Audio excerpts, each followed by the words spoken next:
Granite అక్రమ రవాణా కేసులో అధికారులు చర్యలు చేపట్టారు. కరీంనగర్ కు చెందిన దాసరి శ్రీకాంత్ ను పోలీసులు అరెస్టు చేశారు.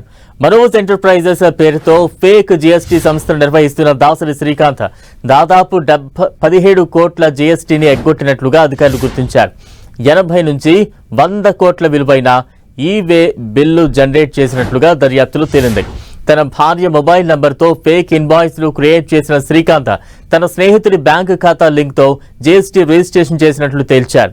కరీంనగర్ నుంచి హైదరాబాద్కు అక్రమంగా గ్రానైట్ రవాణా చేశారు. ఈ కేసులో రాజస్థాన్కు చెందిన మరికొందరి ప్రమేయం ఉన్నట్లుగా పోలీసులు అనుమానిస్తున్నారు.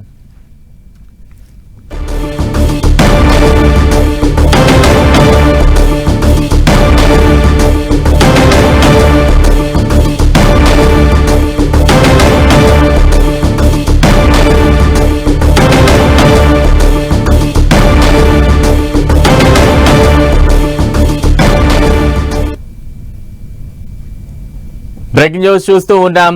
మనోజ్ ఎంటర్ప్రైజెస్ పేరుతో ఫేక్ జీఎస్టీ సంస్థను నిర్వహిస్తున్న దాసరి శ్రీకాంత్ దాదాపుగా 17 కోట్ల జీఎస్టీలను ఎగ్గొట్టినట్లుగా అధికారులు గుర్తించారు. అయితే సుమారు 80 నుంచి 100 కోట్ల విలువైన ఈ-వేలు బిల్లు జనరేట్ చేసినట్లుగా ఈ దర్యాప్తులో తేలింది. తన భార్య మొబైల్ నంబర్తో ఫేక్ ఇన్వాయిస్లు క్రియేట్ చేసిన శ్రీకాంత్ తన స్నేహితుడి బ్యాంక్ ఖాతా లింక్తో జీఎస్టీ రిజిస్ట్రేషన్ చేసినట్లుగా తేల్చారు. కరీంనగర్ నుంచి హైదరాబాద్కు అక్రమంగా గ్రానైట్ రవాణా చేశారు. ఈ కేసులో రాజస్థాన్కు చెందిన మరికొందరి ప్రమేయం కూడా ఉన్నట్లు పోలీసులు అనుమానిస్తూ ఉన్నారు. ఈ గ్రానైట్ అక్రమ రవాణా దందాకు సంబంధించి మరింత అప్డేట్స్ అందించేందుకు మా ప్రతినిధి కిరణ్ సిద్ధంగా ఉన్నారు. కిరణ్, ఇన్వాయిస్లు వేలతో కూడా ఇటు ఇల్లీగల్ గా గ్రానైట్ రవాణా చేస్తున్న కరీంనగర్ చెందిన దాసరి శ్రీకాంత్ ను డిజిఐ అధికారులు చేశారు.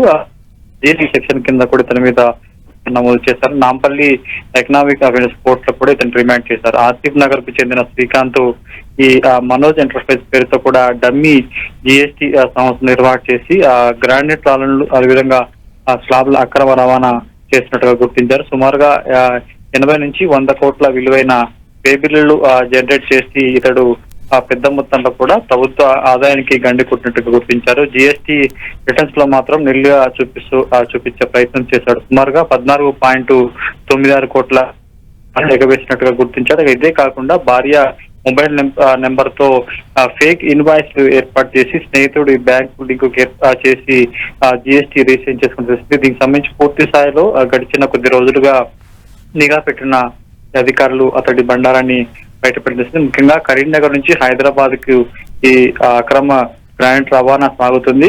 రాజస్థాన్ చెందిన మరికొంతమంది ప్రమేయం ఈ ఫేక్ ఇన్వాయిస్లు వేబిల్ల తయారీలో కూడా ఆస్తం ఉన్నట్లుగా పోలీసులు గుర్తించారు. షేర్లింగంపల్లి గట్ల ప్రాంతాల్లో కూడా ఈ గ్రానైట్ కి సంబంధించిన వాటిని స్వాధీనం చేసుకున్నారు. Right, thank you Kiran.